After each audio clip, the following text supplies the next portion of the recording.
સુપ્રભાત. શ્રી કન્યા પ્રાથમિક વિદ્યાલય કાલાવડ, ધોરણ 7, વિષય સંસ્કૃત. વિદ્યાર્થી મિત્રો, આપણે સેમેસ્ટર 2ના પ્રકરણ 5 સુધી પૂર્ણ કર્યું. ત્યાર પછી આપણને પુનરાવર્તન આપવામાં આવેલું છે કે નીચે આપેલ પંક્તિઓનું આરોહ અવરોહ સાથે ગાન કરો. જે આપણે પંક્તિઓ તમને અગાઉ કહેવામાં આવેલી હતી કે કાવ્ય તમારે કંઠસ્થ કરવાનું રહેશે, એ પ્રમાણે અહીંયા પંક્તિઓ આપવામાં આવેલી છે. તો એ પંક્તિઓનું તમારે ગાન એટલે કે આપણે કંઠસ્થ કરવાની છે, તો આપણે ગાન શીખવાનું જ છે. તો એના માટે ફરી વખત તમને એક વખત ગાન આપી દઉં. વૃક્ષાગ્રવાસીન ચ પક્ષિરાજ ત્રિનેત્રધારીન ચ શૂલપાણિ ત્વગવસ્ત્રધારીન ચ સિદ્ધયોગી જલમ ચ બિભ્રન ઘટો ન મેઘ. ત્યાર પછી બીજી પંક્તિ આપેલી છે. ઉદ્યમેન હિ સિદ્ધ્યંતિ કાર્યાણિ ન મનોરથે નહિ સુપ્તસ્ય સિંહસ્ય પ્રવિશંતિ મુખે મૃગા. આ રીતે છે તમારે પંક્તિ પછી યાદ રાખવાની છે. પછી પુનરાવર્તનની અંદર આપણને બીજું કામ આપવામાં આવેલું છે કે નીચે આપેલી પંક્તિઓ પૂર્ણ કરો. કૃષ્ણમુખી ન માર્જારી. તો જે આપણને પ્રહેલિકાની અંદર પંક્તિઓ આપવામાં આવેલી છે એ આપણે કંઠસ્થ કરી અને આપણે એને લખવાની છે. ત્યાર પછીનો શ્લોક છે દ્રષ્ટિપુતમ ન્યસેત પાદમ. એ રીતેનો શ્લોક છે એ પણ તમારે અહીંયા પૂર્ણ કરવાનો છે. ત્યાર પછી આપેલું છે નીચે આપેલા ઉદાહરણ પરથી વાક્ય બનાવો અને આપેલી ખાલી જગ્યામાં બીજા ક્રિયાપદો લખી જાતે અન્ય વાક્ય લખો. આયુષી હસતી.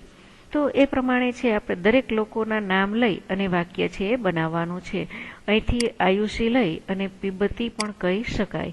આયુષી પીબતી, આયુષી ઉપવિશતી.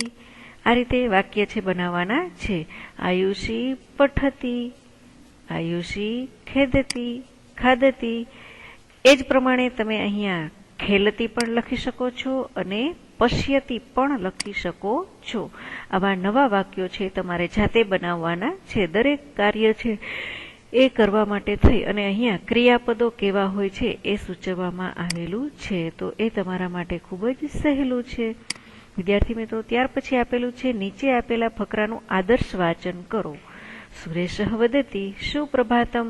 સુરેશ કહે છે સુપ્રભાત.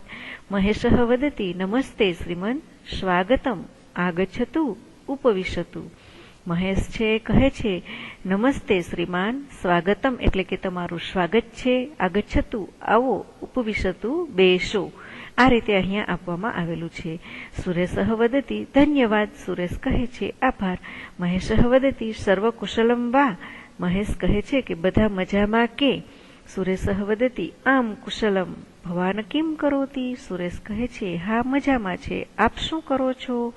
ત્યાર પછી આપેલું છે મહેશ વદતી અહમ સ્વાધ્યાયમ લિખામી. હું સ્વાધ્યાય લખું છું. ત્યાર પછી આપણને આપેલું છે નીચેના પ્રશ્નોના સંસ્કૃતમાં જવાબ લખો.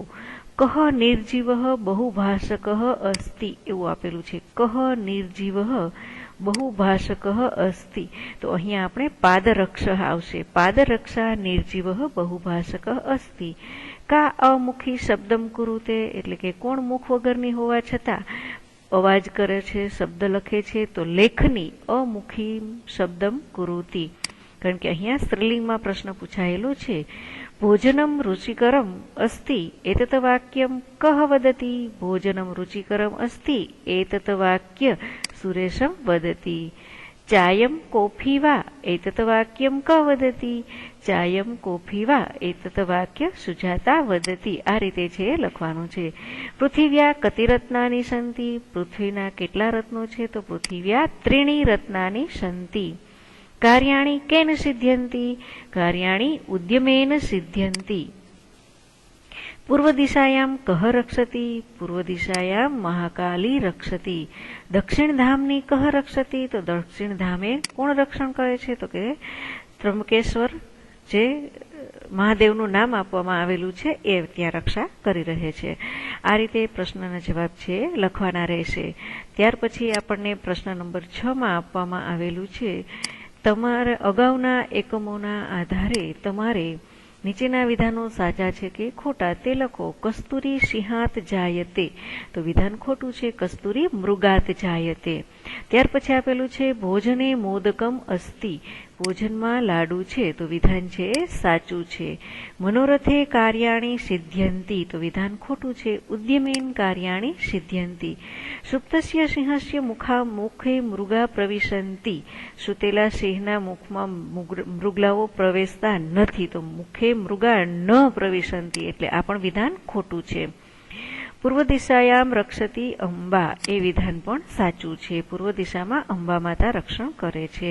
આપણે આગળના પ્રશ્નની અંદર પણ અહીંયા આપવામાં આવેલું હતું, ત્યાં પણ આપણે જવાબ લખીશું. પૂર્વ દિશાયામ માં અંબા રક્ષતી, આબુ અંબાજી જે છે એ આપણું પૂર્વ દિશાનું રક્ષણ છે તે કરે છે. અહીંયા જે પ્રશ્નના જવાબમાં કદાચ મારાથી ભૂલ થઈ હોય એવું મને લાગે.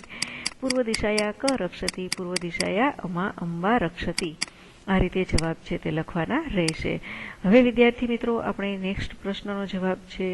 નેક્સ્ટ પ્રશ્ન આપવામાં આવેલો છે, નીચે આપેલા શબ્દ જૂથોમાંથી અલગ પડતા શબ્દ ઉપર ગોળ નિશાની કરો. આમ્રફલમ, સીતાફલમ, કમલમ, દ્રાક્ષાફલમ. તો કમલમ છે એ ફૂલ છે એટલા માટે તે ત્યાં જુદું પડે છે. તો અહીંયા મુખમ, સુખમ, હસ્તમ, ઉદરમ, તો આ સુખમ છે એ શબ્દ ત્યાં જુદો પડે છે કારણ કે બાકીના ત્રણેય શરીરના અંગો છે. કાકહ, કોકિલહ, શુકહ, શ્વાનહ, અહીંયા શ્વાનહ છે તે જુદું પડે છે. વાનરહ, શશકહ, મશકહ, અશ્વહ, તો વાનર, સસલું અને ઘોડો એ ત્રણેય પ્રાણી છે, જ્યારે મશકહ એટલે કે મચ્છર એટલે એ ત્યાં જુદું પડે છે. રોટિકામ, સાટિકામ, મોદકમ, દાલમ, તો રોટિકામ રોટલી, મોદકમ લાડુ, દાલમ દાળ, સાટિકામ એટલે કે સાડી, એ જ શબ્દ અહીંયા જુદો પડે છે.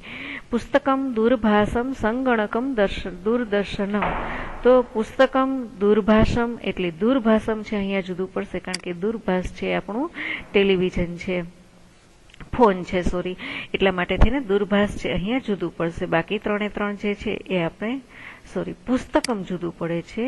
દૂરભાષ એટલે કે ટેલિફોન, સંગણક એટલે કે કોમ્પ્યુટર અને દૂરદર્શનમ એટલે કે ટીવી. તો આ ત્રણે ત્રણ વર્ડ છે એ ટેકનિકલ, ઇલેક્ટ્રિક ટેકનિકલ છે, જ્યારે પુસ્તકમ છે એ પુસ્તક વાંચી શકાય એવું છે એટલે અહીંયા પુસ્તક છે એ જુદું પડે છે. હવે વિદ્યાર્થી મિત્રો આપણને અહીંયા એક વિદ્યાર્થી અને એક વિદ્યાર્થીની મદદથી વાર્તાલાપ એકમ નાટકની જેમ રજૂઆત કરો એવું બતાવવામાં આવેલું છે. તો આપણે એનું પઠન છે કરીએ કે કોઈ પણ પાઠ છે એ તમારે લોકોએ કેવી રીતે બનાવવો એના માટેની સૂચના આપવામાં આવેલું છે. તો જે આપણે એક વાર્તાલાપ પાઠ હતો એના આધારે એક વિદ્યાર્થી બીજા વિદ્યાર્થીની સાથે વાતચીત કરે અને એકબીજાની ભાવતી વસ્તુ છે, એકબીજાને ગમતી વસ્તુ છે જેના નામ લખી અને આપણે જોડી શકીએ છીએ. ત્યાર પછી આપણે પ્રકરણ 6 ની અંદર અભ્યાસ કરીએ. વિજ્ઞાનસ્ય ચમત્કારાહ, વિજ્ઞાનસ્ય ચમત્કારા એટલે પાઠનું નામ છે વિજ્ઞાનના ચમત્કારા. જે શ્ય આપેલું છે એ નો નીનુના અર્થ લેવાય છે. વિજ્ઞાનના ચમત્કારો, ચમત્કારા બહુવચનમાં છે એટલે આપણે વિજ્ઞાનના ચમત્કારો કેવા કેવા છે. તો સૌ પ્રથમ આપણે જ્યારે આપણું આદિવાસીથી માંડીને જીવન જોઈએ તો આપણી પાસે વૈજ્ઞાનિક ટેકનોલોજી નહોતી, એટલા માટે થઈ અને આપણું જીવન અઘરું હતું. હવે આપણને વૈજ્ઞાનિક ટેકનોલોજી ઘણી બધી મળી રહી છે જેના આધારે આપણું જીવન છે સહેલું બની ગયું છે. એટલા માટે વિજ્ઞાનના ચમત્કારો કેવા કેવા છે એનો અહીંયા આપણને આભાસ કરાવવામાં આવ્યો છે. એતત વિજ્ઞાનસ્ય યુગ, આ વિજ્ઞાનનો યુગ છે. એતત એટલે આ, વિજ્ઞાનસ્ય એટલે વિજ્ઞાનનો, યુગમ એટલે યુગ, આ વિજ્ઞાનનો યુગ છે. અત્ર તત્ર સર્વત્ર વિજ્ઞાનસ્ય ચમત્કારાનામ વયમ પશ્યામઃ. અત્ર એટલે અહીં, તત્ર એટલે ત્યાં, અહીંયા ત્યાં, સર્વત્ર એટલે કે બધે જ વિજ્ઞાનના ચમત્કારો વયમ આપણે, પશ્યામઃ એટલે જોઈએ છીએ. અહીંયા પશ્યામઃ બહુવચન આપવામાં આવેલું છે. અહીંયા ત્યાં બધે જ આપણે વિજ્ઞાનના ચમત્કારો જોઈએ છીએ એવું અહીંયા આ વાક્યની અંદર કહેવામાં આવે છે. તો કયા કયા વિજ્ઞાનના ચમત્કારો આપણે જોઈએ છીએ? તો એના માટેથી આપણને એક એક પેરેગ્રાફ આપવામાં આવેલો છે. એષઃ ભ્રમણભાસઃ, આ મોબાઈલ ફોન છે. જનાઃ ભ્રમણભાષેણ પરસ્પરમ વાર્તાલાપમ કુર્વન્તિ. લોકો, જનાઃ એટલે લોકો, બહુવચનમાં આપેલું છે લોકો, ભ્રમણભાષેણ મોબાઈલ ફોનથી, પરસ્પરમ એકબીજાની સાથે, વાર્તાલાપમ વાતચીત, કુર્વન્તિ કરે છે. કુર્વન્તિ એટલા માટે આપવામાં આવેલું છે કે અહીંયા વધુ પડતા વ્યક્તિઓની બહુવચનમાં વાત છે માટે. આ મોબાઈલ ફોન છે, લોકો મોબાઈલ ફોનની મદદથી એકબીજાની સાથે વાતચીત કરે છે. ત્યાર પછીનો પેરેગ્રાફ છે એતત શીતકમ. શીતકમ એટલે કે આપણે જે આપણા રોજિંદા ઘર વપરાશની અંદર વાપરતું ફ્રીજ. આ ફ્રીજ છે. જનાઃ શીતકેશ્ય શીતપેયમ જલમ પીબંતી. જનાઃ એટલે લોકો, ફ્રીજનું, શીતપેયમ ઠંડુ પીણું અથવા ઠંડુ પાણી, પીબંતી એટલે પીવે છે. લોકો ફ્રીજના ઠંડા પીણા પીવે છે. પેયમ માટે પીણા શબ્દ રહેશે અને એમાં સાથે પાણી પણ આપણે એડ કરી શકીએ છીએ. લોકો ફ્રીજના ઠંડુ પાણી પીવે છે. ત્યાર પછીનો પેરેગ્રાફ આપણે જોઈએ કે વિજ્ઞાનના ચમત્કારો આપણને કઈ કઈ રીતે ઉપયોગી છે તે. ઘણી વાતો આપણે હવે જાણતા જ થઈ ગયા છીએ. સૌપ્રથમ આપણે જાણતા ન હતા, માટે આવા પાઠની આપણને જરૂરિયાત ઊભી થઈ ગયેલી. એતત સંગણકમ. એતત સંગણકમ એટલે કે આ કોમ્પ્યુટર છે. યશઃ સંગણકમ ચાલયતિ. યશ કોમ્પ્યુટર ચલાવે છે. કોમ્પ્યુટરનું સૌ પ્રથમનું નામ સંગણકમ એટલે કે ઝડપથી ગણતરી કરનારું સાધન હતું, એટલા માટે એમને સંગણકમ કહેવામાં આવેલું છે. આપણે કમ્પ્યુટર લખીશું અનુવાદમાં. આ કોમ્પ્યુટર છે. યશ કોમ્પ્યુટર ચલાવે છે. સંગણકેન વિવિધાની કાર્યાણી સરલમ શીઘ્રમ ચ ભવતી. કોમ્પ્યુટરની મદદથી વિવિધાની એટલે વિવિધ, કાર્યાણી એટલે કાર્યો, સરલમ એટલે સરળ અને ઝડપી બન્યા છે. ચ છે એ બંને શબ્દની વચ્ચે લેવાનો છે. સરળ અને ઝડપી બન્યા છે. કોમ્પ્યુટરની મદદથી વિવિધ કાર્યો સરળ અને ઝડપી બન્યા છે. એતત દૂરદર્શનમ. આ દૂરદર્શન છે એટલે ટીવીને પહેલાના સમયમાં દૂરદર્શન કહેવામાં આવતું હતું. દૂરના સ્થળોનું આપણને દર્શન કરાવે એને કહેવામાં આવે છે દૂરદર્શન. કારણ કે આપણે ઘરે બેસી અને ગાંધીનગર, અમેરિકા, આફ્રિકા અથવા મુંબઈ કોઈ પણ સ્થળોનું દર્શન આપણે દૂરના સ્થળે આપણા ઘરે રહી અને દૂરના સ્થળોનું દર્શન આપણે કરી શકીએ છીએ, એટલે કે જોઈ શકીએ છીએ. આ ટીવી છે અથવા તો આ દૂરદર્શન છે. જનાઃ દૂરદર્શન માધ્યમેન વાર્તાઃ ચલચિત્રાણી વિવિધાની કાર્યક્રમાન પશ્યન્તિ શૃણવન્તિ ચ. જનાઃ એટલે કે લોકો, દૂરદર્શન માધ્યમથી એટલે કે દૂરદર્શનના માધ્યમથી, વાર્તાઃ એટલે કે સમાચાર, લોકો ટીવીના માધ્યમથી સમાચાર સાંભળે છે એટલે સમાચાર, ચલચિત્રાણી એટલે કે પિક્ચરો, વિવિધાન કાર્યની વિવિધ કાર્યક્રમો, સમાચાર, પિક્ચર, વિવિધ કાર્યક્રમો, પશ્યંતી ચ શૃણવંતી એટલે કે પશ્યંતી એટલે જુએ છે અને વચ્ચે ચ લઈ લ્યો, અને શૃણવંતી એટલે સાંભળે છે. જુએ છે અને સાંભળે છે. આખું વાક્ય છે વિદ્યાર્થી મિત્રો. લોકો દૂરદર્શનના માધ્યમથી સમાચાર, પિક્ચર, વિવિધ કાર્યક્રમો જુએ છે અને સાંભળે છે. કારણ કે આપણે ટીવીના માધ્યમથી દરેક સમાચાર ચિત્ર સાથે જોઈ શકીએ છીએ, એટલા માટે ચલચિત્ર આપવામાં આવેલું છે. એટલે ટીવીના માધ્યમથી આપણે ઘણા બધા સમાચારો ચિત્ર સાથે જોઈ અને સરળતાથી સમજી પણ શકીએ છીએ અને સાંભળી પણ શકીએ છીએ. એ માટે થઈ અહીંયા દૂરદર્શન માટેનો પેરેગ્રાફ આપવામાં આવેલો હતો. હવે જોઈએ આપણે એતત વિમાનમ અસ્તિ. આ વિમાન છે. વિમાન આકાશ માર્ગે ચલતી. વિમાન આકાશ માર્ગે ચાલે છે.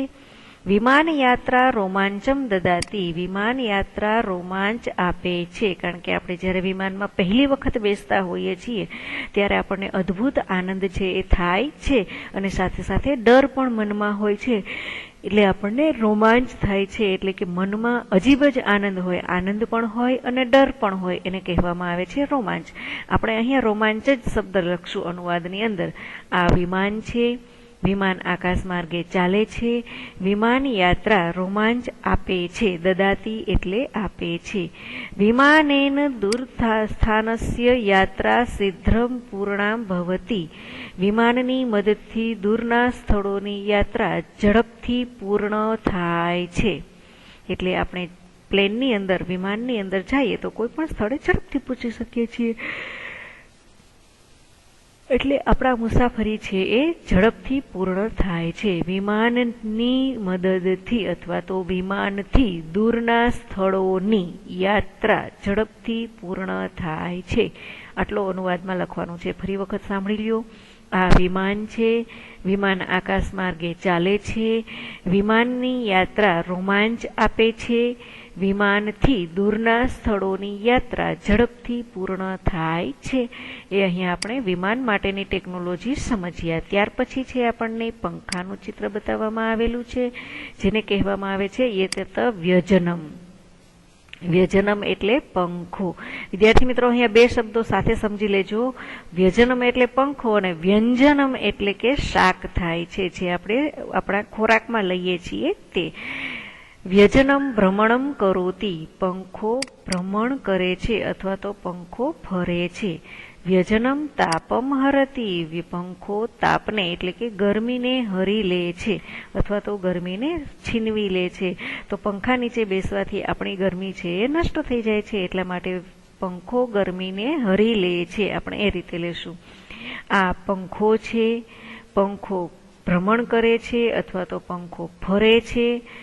પંખો તાપને હરે છે અથવા પંખો ગરમીને હરે છે. આ રીતે અનુવાદ લખવાનો છે. વિદ્યાર્થી મિત્રો, સૌપ્રથમ આપણે પાકી બુકની અંદર શબ્દાર્થ લખીશું. ત્યાર પછી દરેક પેરેગ્રાફનો આપણે અનુવાદ લખીશું. શબ્દાર્થ જે પાઠ્યપુસ્તકમાં આપેલા છે તે, અને પાઠ્યપુસ્તક ન હોય તો અહીંયા વિડીયો જોતા જોતા પણ તમે લખી શકો છો. હવે સ્વાધ્યાયની અંદર આપેલું છે કે જે શબ્દો આપેલા છે એને તમારે ફરી વખત લખવાના છે. ભ્રમણભાસ, તો તમારે અહીંયા ભ્રમણભાસને ફરી વખત લખવાનું છે. શીતપેયમ, સંગણકમ, ચલચિત્રાણી, કાર્યક્રમાન, એટલે તમારે અહીંયા ફરી વખત લખવાના રહેશે. ત્યાર પછી નીચે આપેલી ચિત્રની સામે તેનું સંસ્કૃતમાં નામ લખો. તો જે મોબાઈલ ફોન આપેલો છે એને આપણે ભ્રમણભાસ કહીએ છીએ. પાઠના આધારે આપણે એના નામો લખી શકીશું. ત્યાર પછી આપવામાં આવેલું છે ફ્રીજનું ચિત્ર, જેને આપણે શીતપેયમ, શીતકમ કહીએ છીએ. ત્યાર પછી આપણને ચિત્ર આપવામાં આવેલું છે કમ્પ્યુટરનું, જેને આપણે સંગણકમ કહીએ છીએ. ત્યાર પછી ટીવીનું ચિત્ર આપેલું છે, જેને દૂરદર્શનમ કહીએ છીએ. અને ત્યાર પછી પંખાનું ચિત્ર આપેલું છે, એમને વ્યજનમ કહીએ છીએ. હવે વિદ્યાર્થી મિત્રો, અહીંયા તમને એક વ્યાકરણની વાત આપવામાં આવેલી છે. માનવ વૃત્તપત્રમ પઠતી. માનવ છે એ વૃત્તપત્રમ વાંચે છે એવું કહેવામાં આવેલું છે. તો માનવ છે એ વૃત્તપત્ર વાંચે છે, તો એક વ્યક્તિ છે એટલા માટે, અને પઠતી કહી શકાય. જ્યારે વધુ વ્યક્તિ હોય છે ત્યારે માનવ વૃત્તપત્રમ પઠંતી. વધુ લોકો છે એ વાંચી રહ્યા છે. માનવ જલમ પીબતી. માનવ છે પાણી પીએ છે. તો એ જ પ્રમાણે માનવ જલમ પીબંતી. પીબતીનું પીબંતી રૂપ બનાવવાનું છે. પશ્યતીનું પશ્યંતી રૂપ બનવાનું છે. ખાદતી ખાદંતી રૂપ બનાવવાનું છે. ગચ્છતી ગચ્છંતી. આપણે એ વ્યાકરણ છે થોડી ઘણી સમજમાં અપાવી દીધી છે તમને ગયા સેમેસ્ટરની અંદર. એના આધારે જ અહીંયા તમારે એ વ્યાકરણના રૂપો બનાવવાના છે. એક વચનમાં તી પ્રત્યય લાગે છે અને બહુવચનમાં અંતિ પ્રત્યય લાગે છે. વિદ્યાર્થી મિત્રો, તમને પ્રવૃત્તિની અંદર એવું આપેલું છે કે બાળકોને કોમ્પ્યુટર પાસે લઈ જઈ પ્રત્યક્ષ માહિતી આપવી. તો આપણે મોબાઈલ ફોન દ્વારા પણ ઘણી બધી માહિતી મેળવી શકીએ છીએ. વૈજ્ઞાનિક અને તેમણે કરેલા સંશોધનની યાદી લાઇબ્રેરીમાં જઈને તૈયાર કરો. ટીવી, મોબાઈલ અને પંખાનું ચિત્ર દોરો. તો તમને યોગ્ય લાગતું એક ચિત્ર તમારે લોકોએ પાકી બુકની અંદર અવશ્ય દોરવાનું છે. તમારાથી જે દોરી શકાય તે 3માંથી એક ચિત્ર તમારે લોકોએ પાકી બુકની અંદર અવશ્ય દોરવાનું છે. ત્યાર પછી તમારા ગામ વિસ્તારમાં સૌથી પહેલા આગગાડીમાં કોણ બેઠું હતું? તો વિદ્યાર્થી મિત્રો, જો તમારા દાદા દાદી કોઈ નામ આપે તો એ નામ લખજો, નહીતર તમે બીજું કોઈ દાદા દાદીનું નામ લખી અને તમે એ લખી શકો છો. તમારા ગામ વિસ્તારમાં સૌથી પહેલા ટીવી કોના ઘરે આવ્યું હતું? અત્યારે તમે ઘરે જ છો એટલે તમને તમારા દાદા દાદી સાથે વાતચીત કરવાથી જવાબ છે મળી રહેશે. અને આ જ પ્રશ્નો છે તમને PDF હોમવર્કમાં હું આપવાની છું, તો એ પ્રમાણે તમે તમારા વડીલોની મદદથી હોમવર્ક છે એ પૂર્ણ કરજો.